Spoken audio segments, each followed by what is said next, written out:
You'll never find lasting happiness chasing more. Never feel truly complete buying more. Never discover inner peace constantly wanting more. It's a relentless cycle, a treadmill that leaves you exhausted and still feeling empty.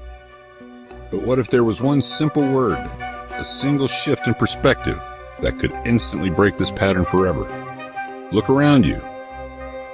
Everywhere you turn, the message is deafeningly clear. More is always better.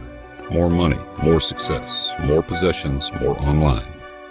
Your mind is conditioned to believe that true happiness lies just beyond the next acquisition. But what happens when you finally get that thing you thought you desperately wanted? There's a brief moment of satisfaction, and then the wanting begins again. This is the insidious, endless more trap. It's the ego's inability to simply rest content in what is. What if this foundation of lack is nothing more than a powerful illusion? What if the very thing you've been searching for has actually been with you, inside you, all along? The word is enough, but let's redefine it. Not as a limitation, a ceiling, or settling for less.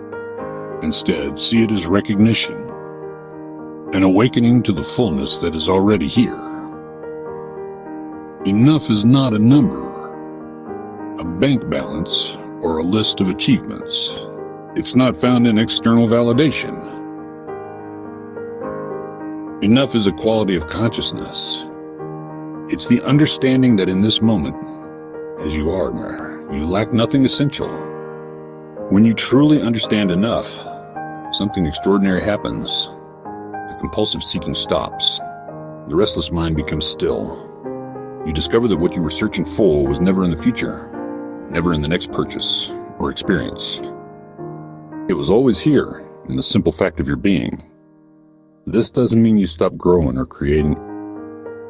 It means you do these things from a place of wholeness rather than from lack. You act from inspiration, not desperation. The present moment becomes your home, not a place to escape. The ancient Stoics offered timeless wisdom for finding contentment. Seneca said, "It is not the man who has too little, but the man who craves more, who is poor." Marcus Aurelius reminded us that happiness depends on the quality of your thoughts, not on the quantity of your possessions. It's an inside job. The Stoics practiced negative visualization to cultivate gratitude for what is already present. Acceptance of what is creates a deep and lasting peace. You're waking up to a different reality. You're recognizing that peace is found only in the quiet recognition of your inner richness. Buddhism offers us another profound understanding of enough. The Buddha's first noble truth acknowledges that suffering exists. But the second truth reveals that this suffering comes from attachment, from the constant craving for things to be different than they are. This craving is a constant engine of dissatisfaction, always pushing us to seek fulfillment outside ourselves. There's a beautiful Zen saying, "Enough is a feast."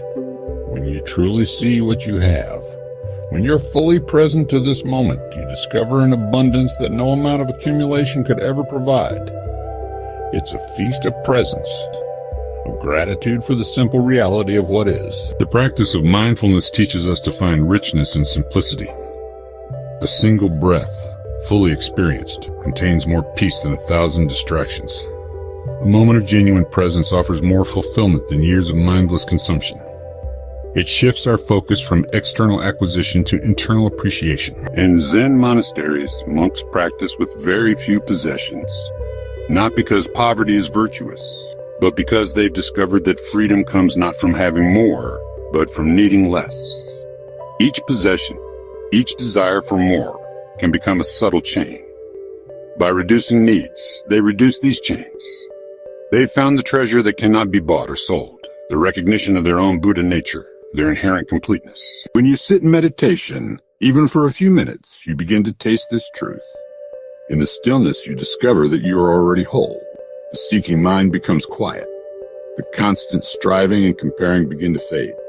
And in that quietness, you find what you were always looking for. Perhaps the most profound place to apply the concept of enough is within ourselves.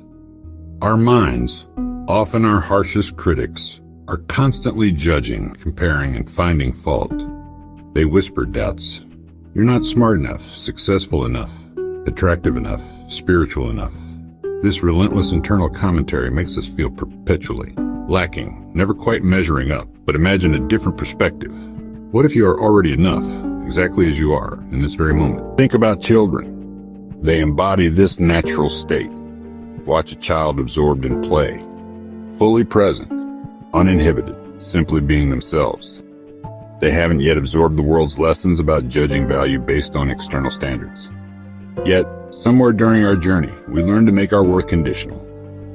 We were taught to base our value on performance, on gaining approval, and on comparison. But the truth is, your essential worth was never conditional.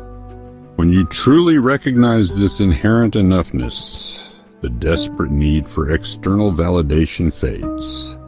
This recognition isn't arrogance, it's the deepest humility. It's understanding that your individual story is part of something vast and interconnected, and that your inherent worth is not separate from the worth of all existence. As we gently bring our time together to a close, I invite you to pause and truly feel into this single, powerful word. Enough. Feel it not as a boundary or a limitation, but rather as a profound doorway. A doorway leading you out of the relentless, often exhausting, cycle of wanting more. Right now, in this breath you are taking, in this space you occupy, you possess everything you truly need to experience peace. Your breath is enough. The steady rhythm of your heartbeat is enough. The sun doesn't strive to be brighter than it is. The vast ocean doesn't try to be wetter. The ancient mountain doesn't attempt to be more solid or imposing. They simply are what they are, embodying their true nature. Enough is not a word that diminishes you or asks you to settle for less. On the contrary, it is a word that liberates you. It frees you from the self-imposed prison of constant striving. You are enough. This moment, exactly as it is enough. This life, with all its imperfections and beauty, is enough. You are, and have always been, inherently, completely enough. If this message resonated deeply with you, please consider subscribing to Wisdom Echoes for more reflections on presence, consciousness, and the art of being fully alive in the now.